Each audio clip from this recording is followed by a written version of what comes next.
Celtics Beat is brought to you by Prize Picks and the Game Time app.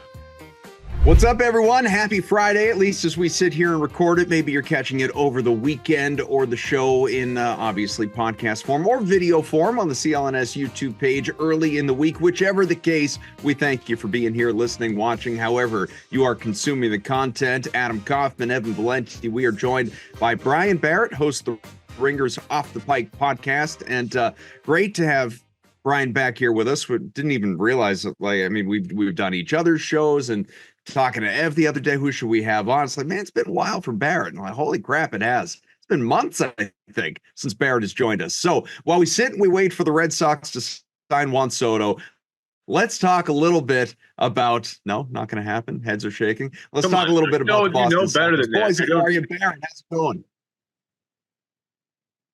How you doing, Barrett? What's up now? No, I'm doing well, fellas. We all three of us know that Juan Soto is not going to play for the Red Sox. I think we all know this. We can. Didn't you see that video of him dancing at the wedding or whatever it was with Pedro Martinez and Jason Veritek? Sure. I mean, if bread wasn't broken there, I don't know when it will be.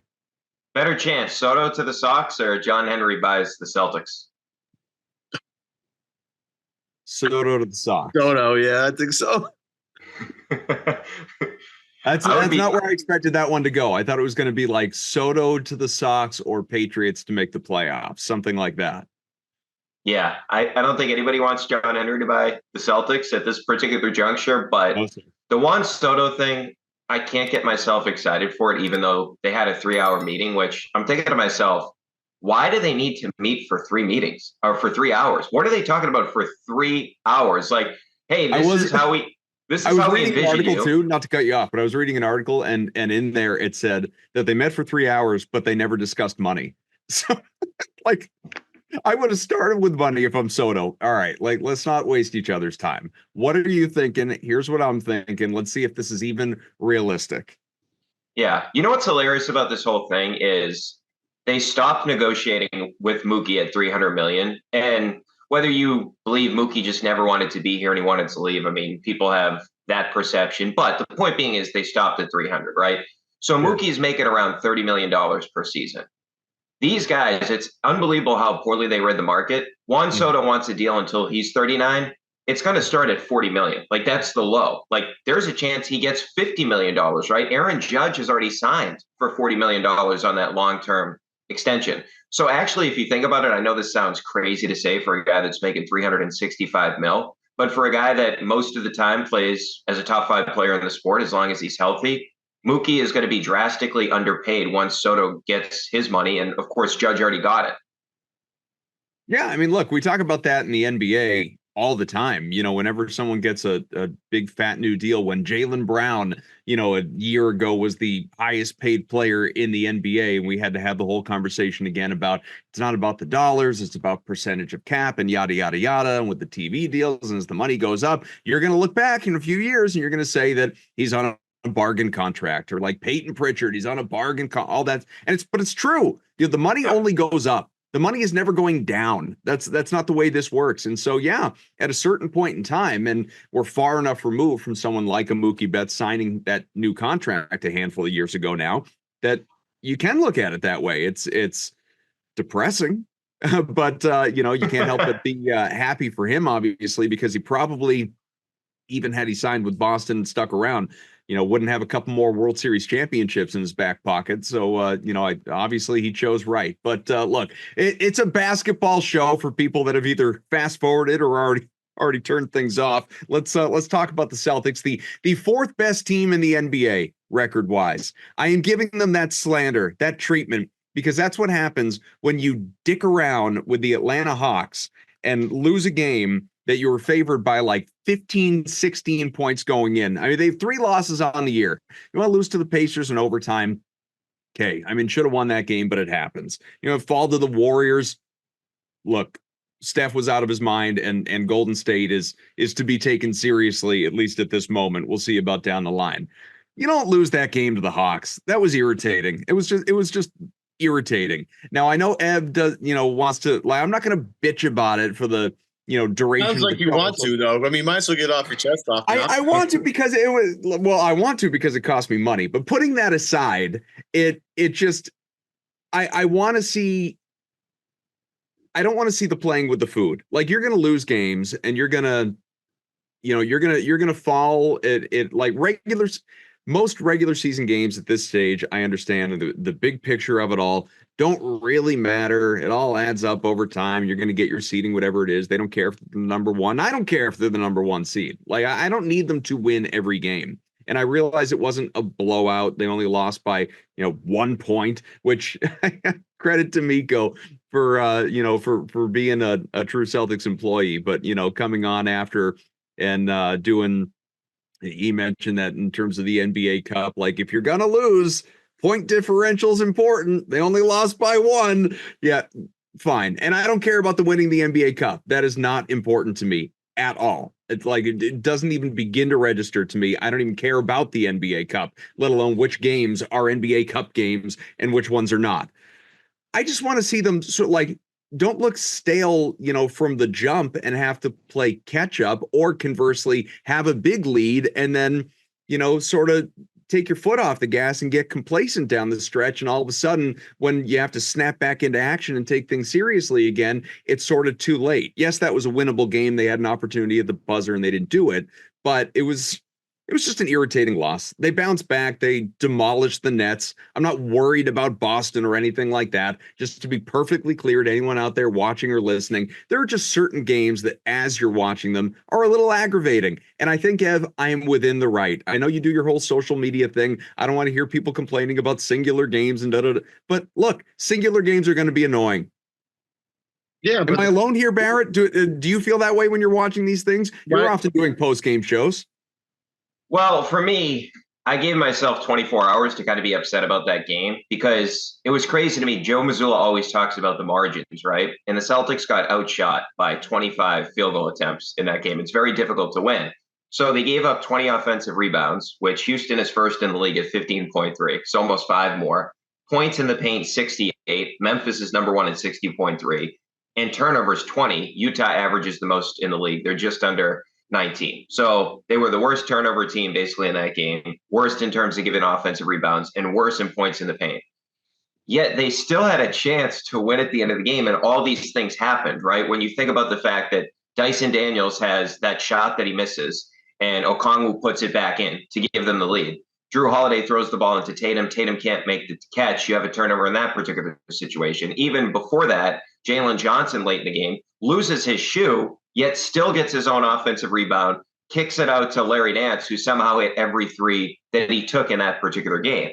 So I was upset just because all of these things were happening and they couldn't figure it out. Just, hey, one stop, right, defensively, or let's not turn it over this time, or let's not have an offensive rebound, and you win that game, right? So that was the aggravating part. I also think that this team, the Atlanta team, is more difficult to play without Trae Young, because the Celtics are so good at mismatch hunting. There wasn't that guy. Like, Dyson Daniels is an awesome defender. Like, he's got a chance to be in the conversation for Defensive Player of the Year. He had 6 steals. He leads the NBA in steals per game.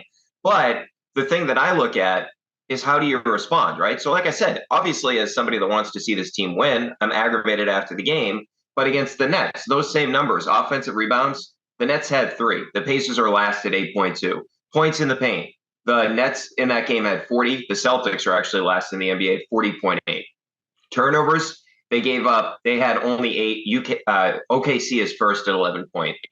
So basically everything they did wrong the previous night, they realized, like, we didn't respect our opponent. Peyton Pritchard, I love the fact that he took responsibility for it, saying, I need to bring the energy. So you're going to have these losses throughout the course of an NBA season.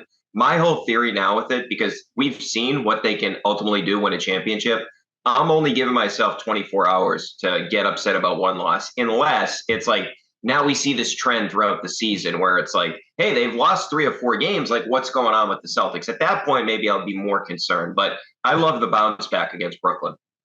Yeah, that's the important part. The important part is they came back and they righted the ship, and they're not going to miss a beat. And this is why it kills me when people overreact to one loss. And we did it last year, and it drove me crazy. And it was a mixture of Oh, nothing in the regular season matters, but like when they lose a game, it's like the end of the world. Okay. This year, I'm not allowing people to do this because last year, I think everybody got lost in the, they haven't proven it yet. So none of this stuff matters. And we lost in all of that conversation. And I've been trying to hammer home between the end of last season, the off season, and now this season. We just did not acknowledge how historically great that team was last year until it was done. And I am not allowing people to do that this year. I like Barrett's rule of like you get 24 hours. I gave myself like 12 minutes. It was like, yeah, all the turnovers really bugged me. The offensive rebounding, I think I had a bigger issue with because that sometimes is like an effort thing. And that was it. I was like, you had the next day, you had people on our own network, Kaufman, saying, do they have a championship hangover? Are they just rolling through the season? And I'm like, what are we talking about? You had people on sports talk radio, which this is their job. It works, of being like, are the Celtics, again, do they have the hangover? Are they just sleepwalking through the season? I'm like, they lost a game. They're going to lose probably 19 more of these. It's going to be okay. All that matters is the health of the team and the process of by which they go and do things. And the process is mostly fine. And again, having the Nets the next night, a good team, like the Nets are good. The Nets are fun to watch. They definitely know who they are. They righted the ship. They're great. Jayson, Jaylen, everybody looked awesome. So I'm not allowing people, I will not allow this, people to overreact to one game sample sizes when just like stuff happens. Like you're gonna like credit the Hawks for ramping up their defense. Dyson Daniels, who I believe had 3 straight games of 6 steals or more, which is pretty awesome. Like he's been a kind of a game wrecker. Like, dude's unreal. Give credit to the Hawks. They had a great plan. Also understand in a 7-game series, they would get smoked. This team would kill them.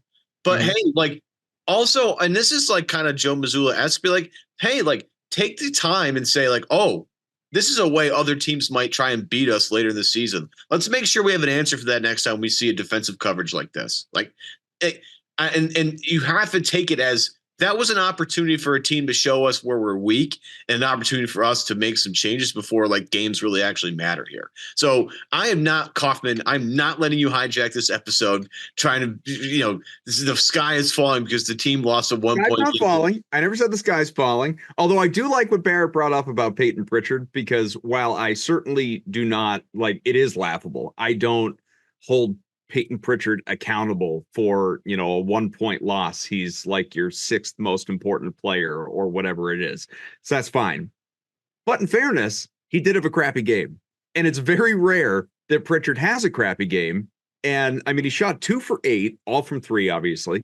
And he only had 6 points. That was sandwiched in between games that he had 23, 18, 20, 60. Like, he is a consistent scoring presence. He's averaging 16 points a game off the bench. And so it does highlight that, look, they've lost a couple of games when Pritchard's been just fine. Like he had 16 against the Warriors on 5 of 13 shooting. They lost that game. He had 16 points similarly against the Pacers in that overtime loss.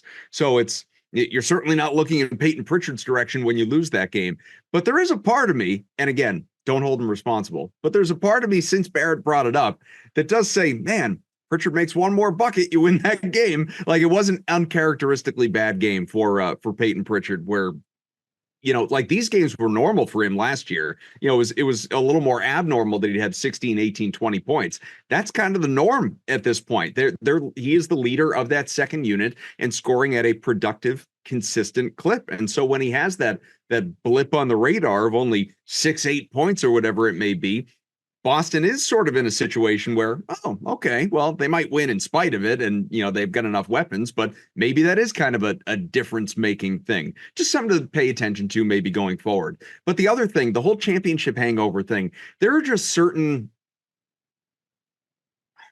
phrases in sports, for lack of a better way of putting it, I don't know about you guys, that I just fundamentally disagree with.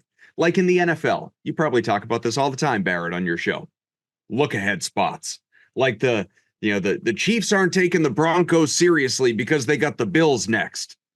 I don't believe in look ahead spots. A lot of people out there do. I think it's dumb. You play 17 games in the regular season. I think you're taking all your opponents seriously. In the NBA or whatever the sport, I don't believe in a championship hangover. I certainly don't believe in a championship hangover for a team that we spent the entire offseason talking about all the different new things that are going to be motivating them, between the Olympic snubs or not getting this MVP or that all NBA or that whatever. Like it's dumb. Like either a team, and this does not apply, just to be perfectly clear about that. This team, is the fourth best record percentage-wise in the NBA. Is off to a 9-3 start. This team is good. It's great. It's going to continue to be great.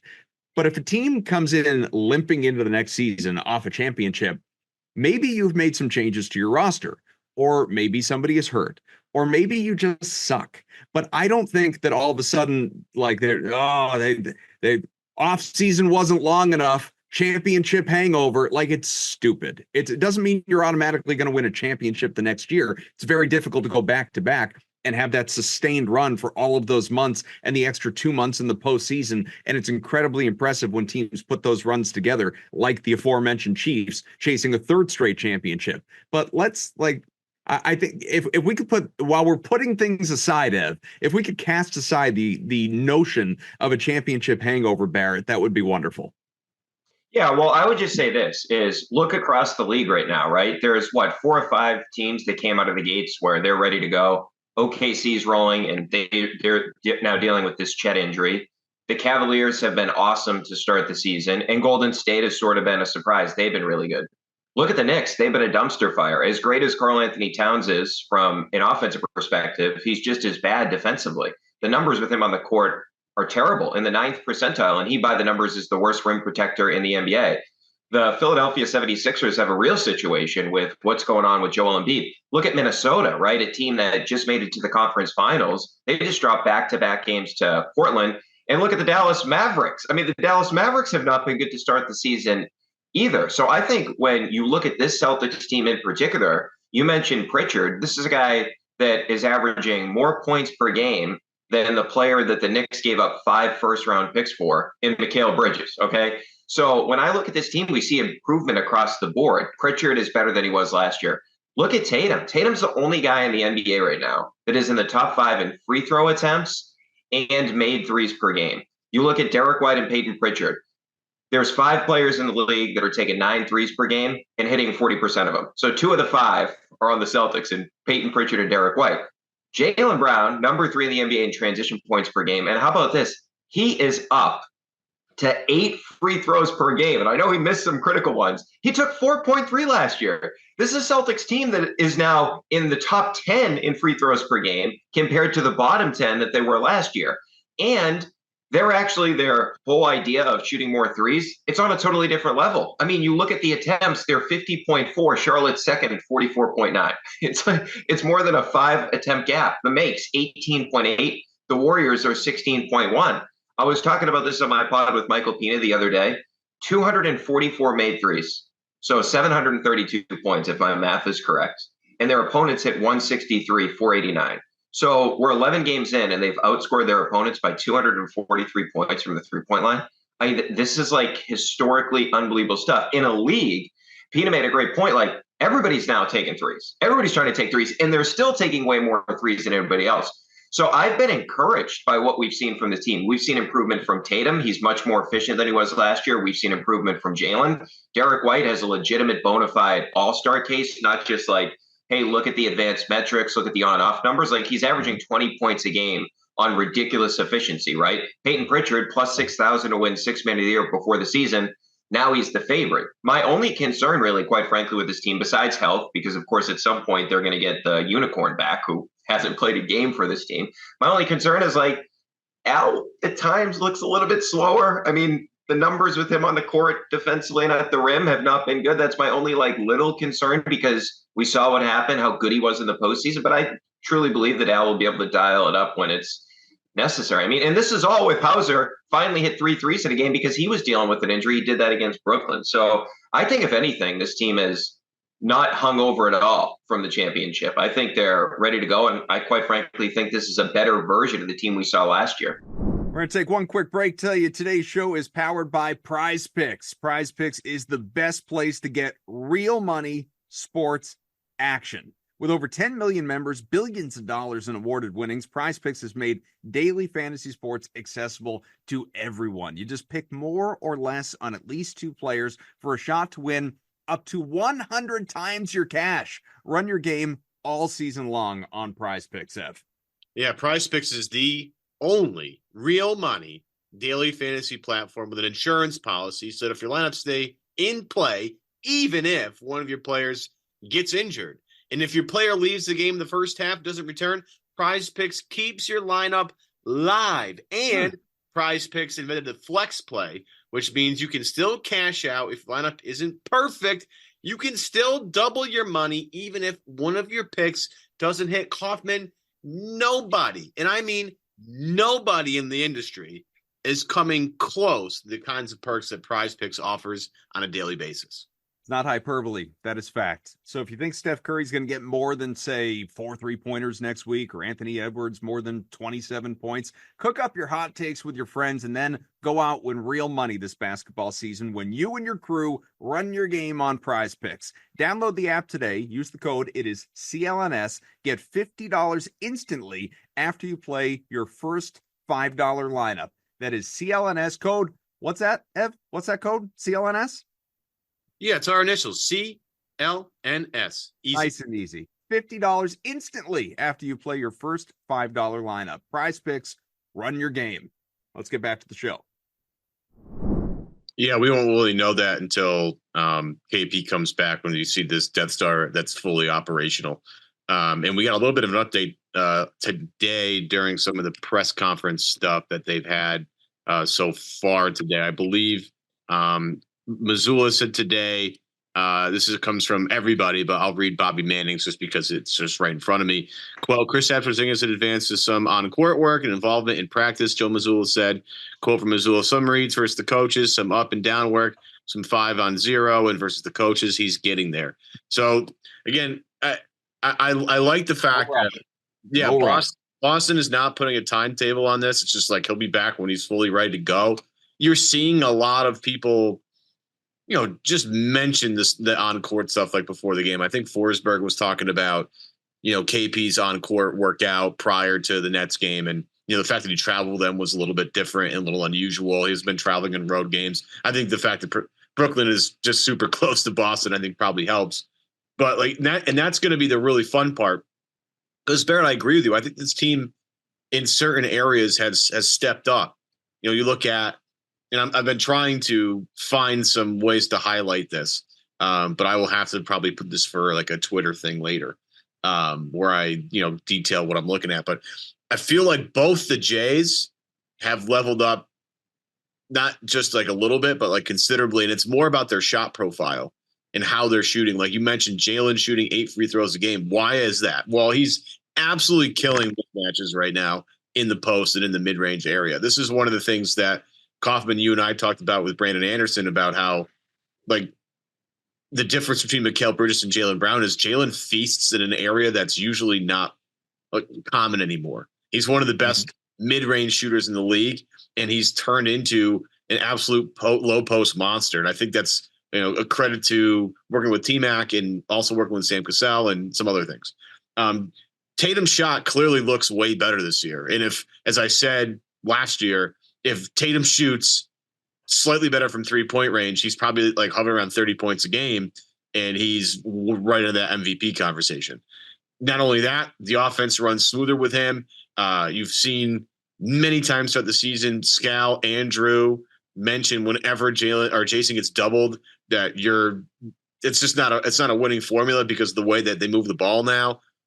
Everybody has leveled up a little bit, and that's a testament to like Mazzulla and everybody in the coaching staff, getting these guys to come back and work even harder. And then you're gonna throw this Porzingis thing into it, where I don't know if you guys remember, Barrett, I know you might, Kaufman, I know you do.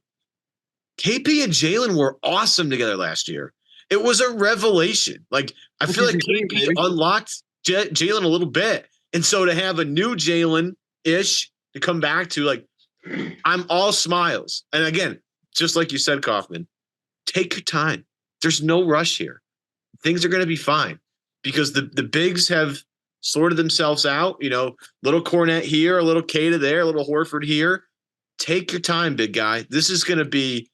I mean, if they're already breaking the mold right now, like with the way they shoot, when Porzingis comes back, people are going to be even angrier than they are now. It's going to be great. I'm loving every second of it.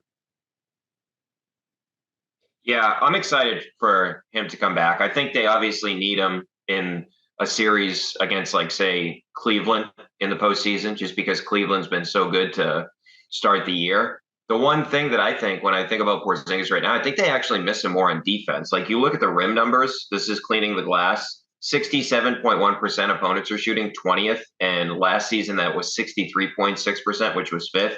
Now, it is interesting with Kata on the floor, those numbers have actually been outstanding. Kata on the floor, 64.4%, which is 4.7 percentage points better than when he's off the court. That's in the 79th percentile.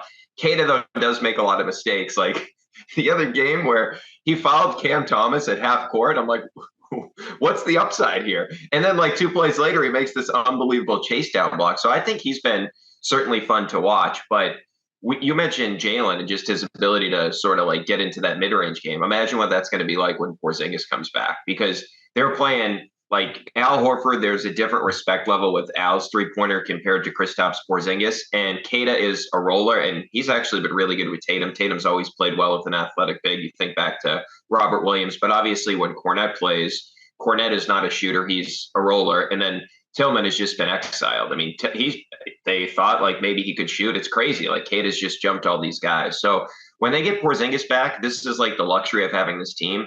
The comparison I always make to him, and I'm not saying they're the same quality of player. Gronk is the greatest tight end of all time, arguably. Porzingis is not like the greatest center of all time.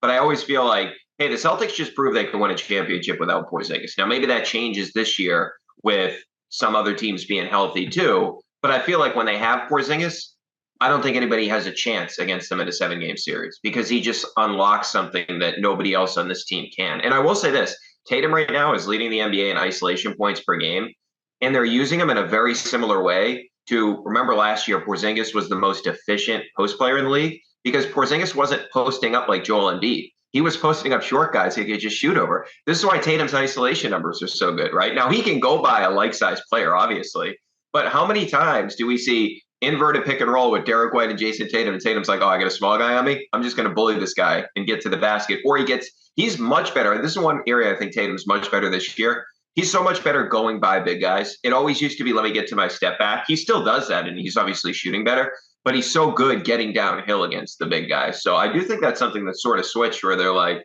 okay, we can sort of have the same impact that Porzingis had against smaller players with Tatum and mismatches. And the Celtics are the best team in the league right now going at mismatches, as we saw in the finals. Like, I mean, Luka got abused.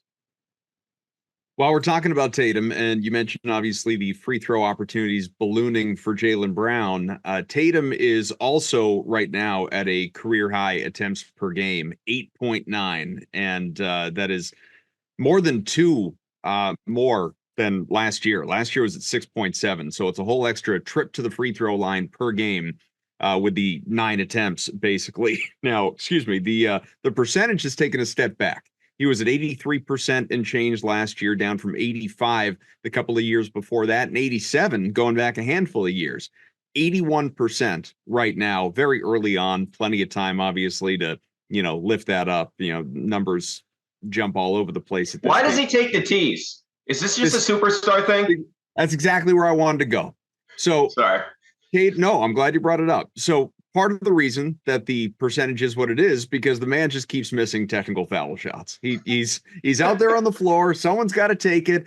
Joe Mazzulla was asked about it, said, I have nothing to do with it. The players decide who's on the floor, who goes and takes the shot. And this is where this is truly, it may not sound like I'm leading into it this way. This is an appreciation of Jayson Tatum. This is a golf clap on maturity, ego, whatever else, that the other day he said to Peyton Pritchard after he missed one, you do it. You go take it.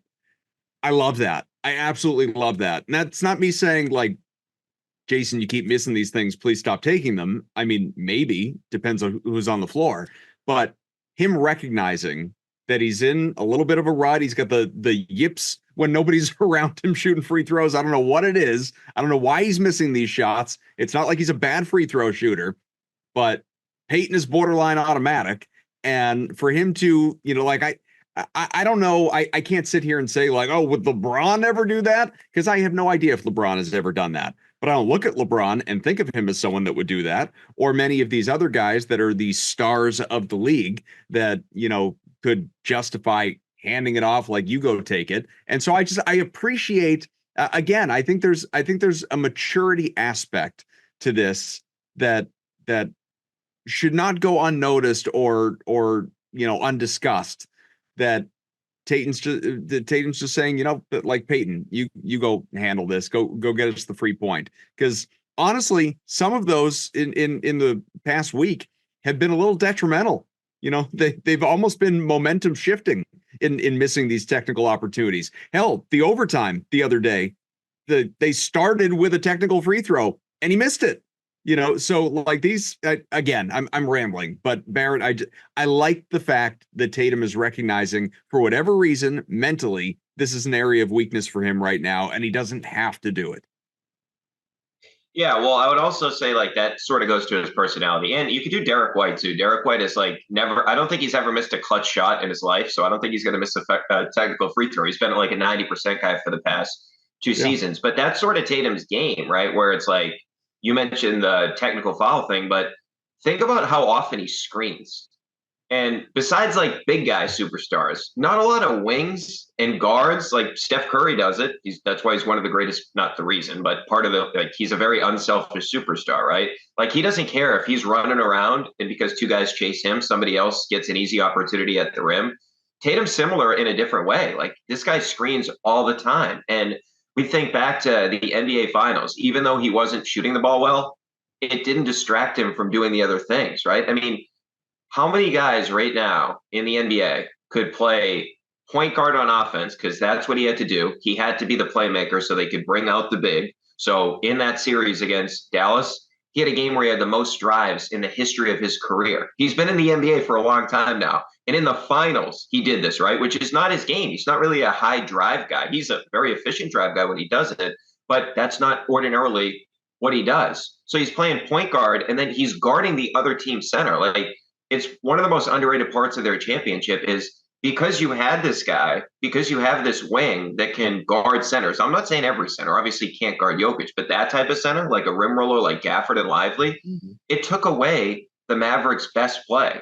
And prime LeBron, like he could certainly do it, but who in the NBA right now could do that? Giannis won't guard anybody's best player. That's like not in his DNA. He doesn't do it that way. He's better as like a help defender. I mean, I don't even know if Kawhi can do it because he doesn't have like really the same height that Tatum has. I don't know if there's one guy in the NBA that can do what Tatum did in the finals. And I think sort of Tatum's versatility as a player, like he's a much better playmaker as a sister. He's one of the best rebounding players in the entire league for his position. Like he's probably the best rebounder as a forward in the entire league right now.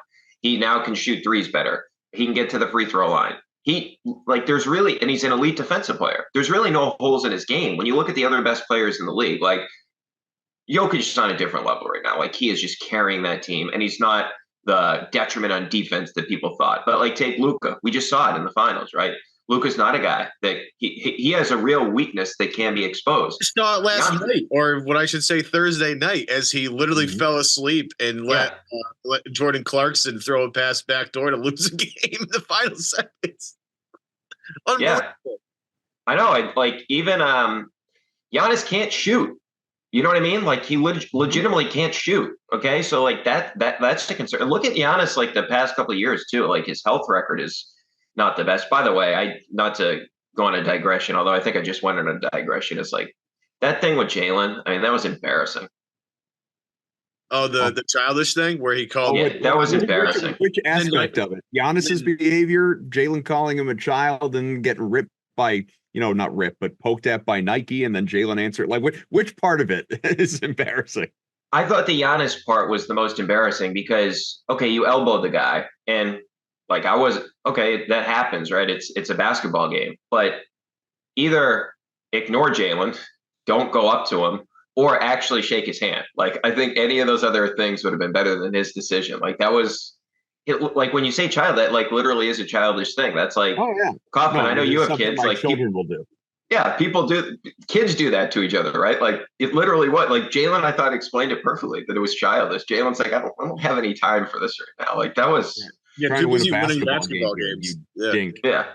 All right, we'll take a quick break, get right back to the show. But we got to tell you, today's show, it is powered by Game Time. Game Time is the easiest place to score tickets to whatever event you want to go to. Sure, basketball's coming, football's in full swing, baseball, depends where you live, I guess, but that's just generally behind us. You have hockey, that's going on right now. You want to swoop out to the Garden, watch the Bees, but it's not just sports. There's concerts, there's comedy, theater. Tickets can be found all over the place at Game Time. Even a new feature called Game Time Picks that makes getting tickets to see your favorite teams play live even easier, Ev. And Game Time Picks, it filters out all the fluff to show you only incredible deals on great seats so that you don't have to waste time searching through thousands of tickets. And they have this new thing, Kaufman, called the Super Deal. I don't know if you've seen this yet, if you've been perusing the Game Time app, but basically what happens is Game Time will show you. You pick we always talk about the Celtics in the show. Let's say we wanted to go to opening night, and you pick you're looking through the ticket options. They'll have something called the Super Deal, which means it's in the top 1% of all tickets available for that event. If it has that super deal, you better pounce immediately because those tickets will not be there long. They're too good of a deal. Lowest price guarantee, like Ev said. So download the Game Time app, create an account, use the code. It is CLNS for $20 off your first purchase. Again, that code CLNS. Terms do apply. Again, create an account, redeem the code CLNS. $20 off. Download Game Time today. What time is it? Game time. Get back to the show. I will say one of my favorite trends, and I'm curious, Barrett, how you feel about this. Is there were 13 games into this thing, and trends are starting to take shape and take hold, and shape narratives throughout the year. And one of my favorite things so far, because it's kind of an opposite to what we've been used to with these two guys. Normally, it's Jaylen Brown starting hot and coming out of the gates, and Jaylen kind of like waiting back and kind of taking what the game brings him, kind of a little LeBron-esque, right? LeBron used to do that, with past playoff teams where he wouldn't be like totally involved. He'd let everybody else get involved. Then when the game started to pick up a little bit and it started to be, closer to the end of the game, LeBron would start to insert his dominance a little bit. But what I like now, and Barrett, I'm curious where you're at with this, is I think we all know Jayson Tatum leads the NBA in first quarter points. One of the things I think a lot of us have noticed is Jayson plays the entire first quarter and then sits to start the second, comes back in usually around like 6 minutes. I want to say like 6 minutes to go in the first half. I like this. I actually really enjoy like aggressive Tatum coming out, asserting himself, like getting this team moving, and then, taking a backseat a little bit until things need to be, taken care of. I think he's done a better job in the third and fourth, like reading when to get aggressive, when he should really like, oh, hey, like we're not playing well right now. We're coming out of the half, like we need to start fast and let me get this team moving, whether he's like, initiating the offense or actually scoring. How do we feel, gentlemen? I'll start with Barrett, about Tatum playing the entire first quarter, but in a stark contrast to what these guys normally did, saying like, let me be the guy that starts this thing, and Jaylen, why don't you like pick up where I leave off? Yeah, it's a great point because Jaylen obviously has been frequently up there in the top 10 in first quarter scoring. I actually love it. And I wonder who deserves the credit for it, if it's Joe Mazzulla himself, if it's somebody else on the coaching staff that suggested this, because Tatum last year, as we were mentioning, he did so much playmaking in the playoffs, right? And had to basically play point guard. And I think about it this way. It's like, hey, this is our best player. We want him to show you who he is early, right? So he's going to be attacking from the beginning of the game. And I feel like that also gets Tatum going because Jaylen is always going to be aggressive, getting downhill. And when Jaylen goes off the court at the end of the first quarter there, we saw it in the Brooklyn game, Tatum, it was 3 straight drives to the basket, got to the free throw line a couple of times, and just a couple of other times hits him. He had a crazy shot around, I forget who the defender was on the Nets, but it was one of their big guys. But I think it was Claxton, actually. But I feel like he's way more aggressive this year than he's been in previous years. And when you already have that first quarter that Tatum has where he's over 11 points per game, I think, in the first quarter at this point. Yeah, 11.3. then you're like, okay, in the third quarter, I don't have to be like, okay, this is the time I have to get going. He's just like, all right, I'm already there. Like, I'm already at that point. So I thought it was a genius move. I was surprised because I'm like, Jaylen has been like the tone setter for so long for this team. I actually love it that Tatum is the guy doing it.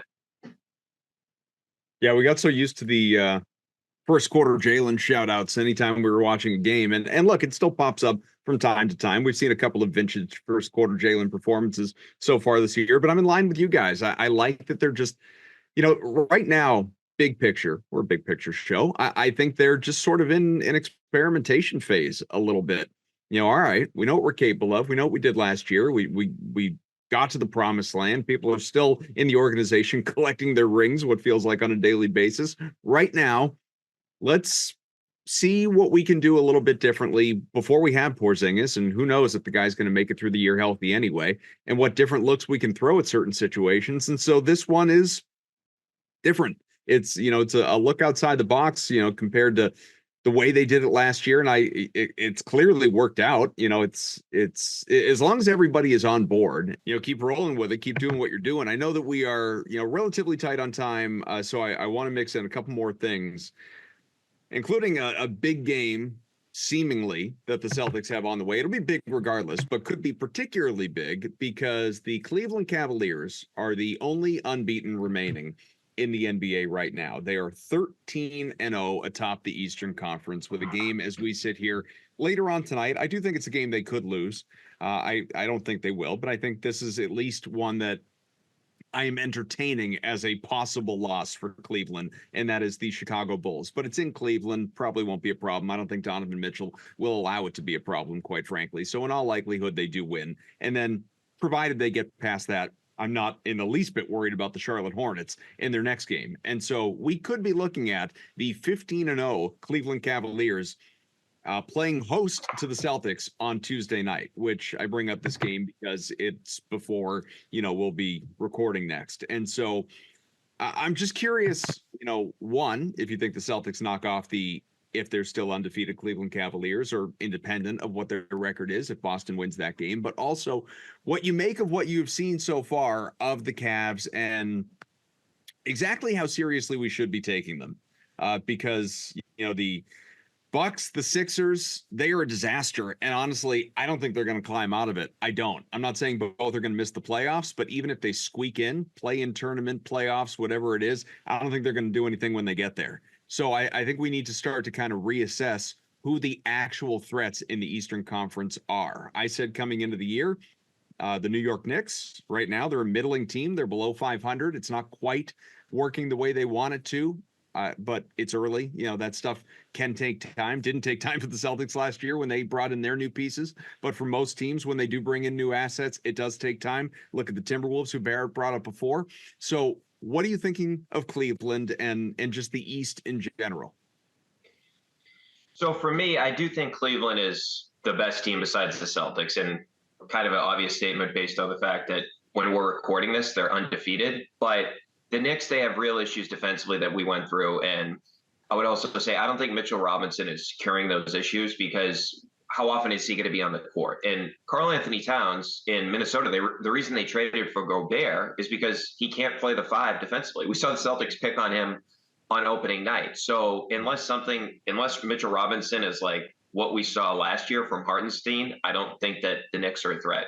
I just can't trust the 76ers right now with the health. Embiid looked awful in the first game that he played, and that team has a lot of defensive issues. And the Bucks are a dumpster fire right now. I think it's more likely that Giannis gets traded than they play in the Eastern Conference Finals. So with the Cavs, Kenny Atkinson has done a lot of interesting things. One was, hey, like Evan Mobley, we drafted him second overall. He's really good. Let's feature him more in the offense rather than be concerned about him taking threes. Like, let's actually do things he's good at. That's certainly how it should work.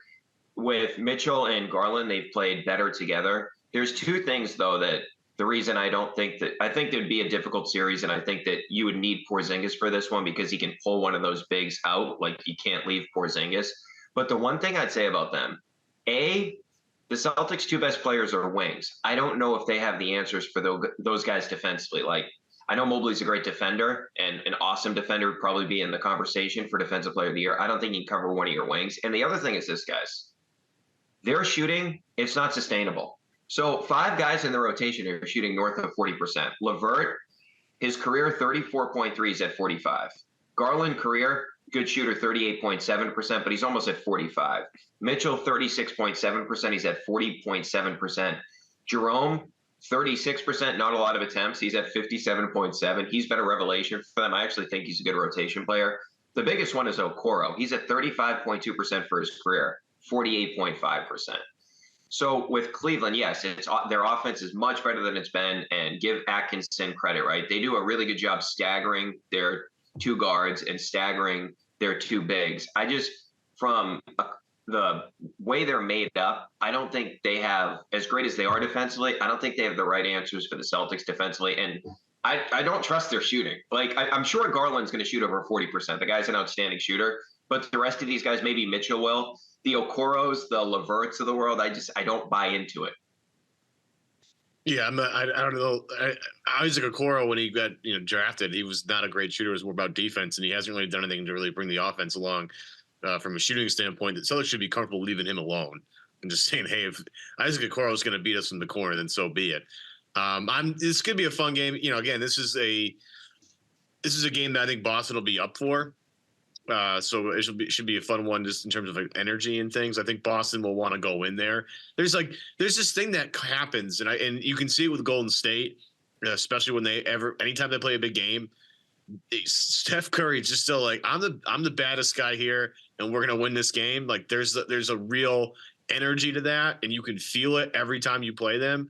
Well, look at it against the Mavericks the other day. Yeah, I think this is Boston's opportunity to say, hey, like, it's cute that you're 13, 14, 15 and 0 or whatever, but like we still run this thing, man. Like let's like this isn't anything serious. I want to see that energy, and it's only energy you get from being a champion, I think. And I think anytime you see Denver feels that way. Boston, I think in some of these big games has to assert that dominance, and that's my one thing that I still love about Steph Curry. It's like, they could be the worst team in the league. He's still going to walk on that floor being like, you ain't going to beat me tonight. There's no way. I just love that confidence, and it only comes by winning. And, the Cavs are a great story. I'm thrilled for Kenny Atkinson. I like probably both of you, like pissed that he got fired after. He got a raw deal in Brooklyn. It was just not fair, like at all whatsoever. He literally built that team. Like him and Sean Marks went through the really tough lean years to build a program and like culture. So I'm pumped that he has an awesome opportunity. He's making the best out of it. But I really am curious to see just like the attitude that Boston plays with, because that's the stuff that is generation defining. And if Boston can find a way to play with that kind of swagger, I think they certainly played with it opening ring night, played with that kind of like, for the champs, like, we're going to dust you guys. I want to see that again. I think they kind of let go of the rope a little bit on that. I want to see them pull it back their way a little bit. Is that game in Cleveland? Yeah. Okay. Yeah, that'll be fun, because that building, although I can't stand the PA announcer, like when he announces when they hit a shot, that's so loud. I don't know why it's so loud when he announces anybody that scores, but obviously these guys have played a lot of big games in that building, right? Obviously they played in the playoffs last year, but going back to like maybe when we thought we knew Tatum was going to be a star, when he dunked on LeBron, when LeBron was still with the Cavaliers. So I'm excited for it too. Yeah, should be a fun one, and be a nice little, you're cute, put you in your place kind of opportunity for the Boston Celtics as well. We'll see if it winds up happening. But Brian Barrett, again, he hosts the Off the Pike podcast, part of the Ringer network of podcasts, and a certain noted Celtics fan, Bill Simmons, his boss, is working on a nice Celtics documentary, a multi-part that people can go out and read about, and looking forward to checking that out when it debuts in 2025 as well. Barrett, what do people need to know as far as how often your show drops and where to find you and all that? At least 3 times a week. We'll have one up after the Patriots, of course, this weekend when they try to get another win, this time against the Rams. We'll have James White on after that one on Sunday, and then we'll be back again on Tuesday after the Cavaliers and the Celtics. Cannot wait to pod after that one. Hope I'm happy after that one. I think I will be. Yeah. Otherwise, remember, give yourself 12 minutes, like Ev said, and then it's on to the next thing. Brian Barrett from The Ringer, Evan Valenti, I'm Adam Kaufman. Everyone, check out the podcast on the regular, be it in your whatever download form that you subscribe to. We appreciate that, or obviously in video form if you like looking at us, the CLNS YouTube page. Thank you so much. We'll talk to you again next week.